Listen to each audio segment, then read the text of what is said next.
distinguished co-chairs, foreign ministers of Heart of Asia participating countries, distinguished delegates, ladies and gentlemen. It gives me immense pleasure to be part of this Heart of Asia Istanbul Process Ministerial Conference. At the outset, let me thank the government and people of Tajikistan for their gracious hospitality and excellent arrangements in organizing this conference, despite serious health and logistical challenges posed by the COVID-19 pandemic. The pandemic has disrupted social and economic order on a scale not seen in living memory. Our prayers are with those who have lost loved ones and those who are struggling with this deadly virus. Excellencies, Heart of Asia Istanbul Process is an important platform bringing, participating and supporting countries together to advance shared goals of peace, stability and prosperity in Afghanistan. We value the CBM's led process and are committed to its steady progress. For us, Afghanistan is an important neighbor and a brotherly country with strong historical links. No other nation could claim to have such immutable bonds with Afghanistan and thus more desirous of peace and progress in Afghanistan than Pakistan. Excellencies, as we gather here today, the Afghan peace process stands at a defining juncture. Having faced conflict and instability for over 40 years, Afghanistan has never been so close to turning the tide. In September 2020, we witnessed a gathering of Afghan parties in Doha, which was unthinkable before. The gathering was preceded by another milestone when the US-Taliban peace agreement was signed in February 2020. The progress made thus far has indeed created a historic opportunity for the Afghan leadership to achieve an inclusive, broad-based and comprehensive negotiated political settlement. We have arrived at this stage guided by the conviction that there is no military solution to the conflict in Afghanistan. It is imperative that this belief continues to guide the Afghan parties and the international community supporting the aspirations of the Afghan people. In our outreach to Afghan leaders across a wide spectrum, Pakistan has consistently urged them to remain constructively engaged for securing a positive outcome. Our message to all of them is to take the process forward through good faith, substantive and result-oriented negotiations. Excellencies, we are cognizant that this historic opportunity for Afghan nation is also laced with formidable challenges. We have consistently cautioned against the role of spoilers both within and outside Afghanistan. We remain deeply concerned about the continuation of violence across Afghanistan resulting in loss of precious lives. We fear that any space gained by ISIS and Al-Qaeda could accentuate the threat of terrorism.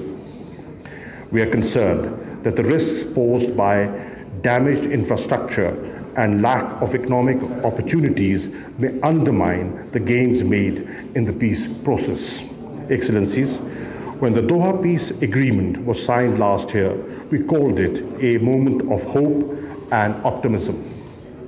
It must be our collective endeavor to ensure that this hope is not dissipated, that this rare opportunity is not lost.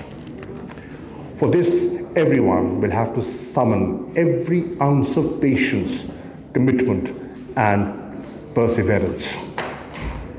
Constructive engagement and consultations on all key aspects of the peace process are imperative. Going forward, flexibility and spirit of compromise would be indispensable.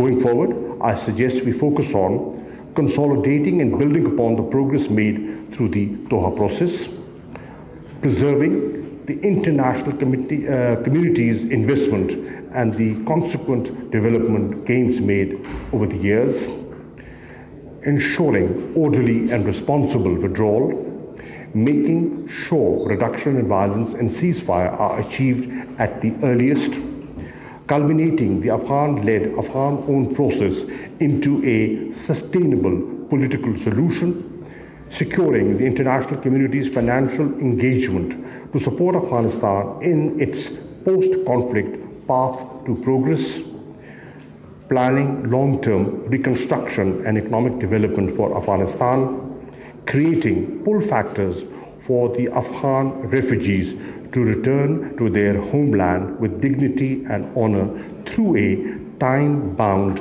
and well-resourced plan. Distinguished participants, let me just briefly underline that besides facilitating the peace process, Pakistan is extending all possible support to Afghanistan. We have committed $1 billion for Afghanistan's development and reconstruction. Nearly $500 million have already been spent on infrastructure and capacity building projects.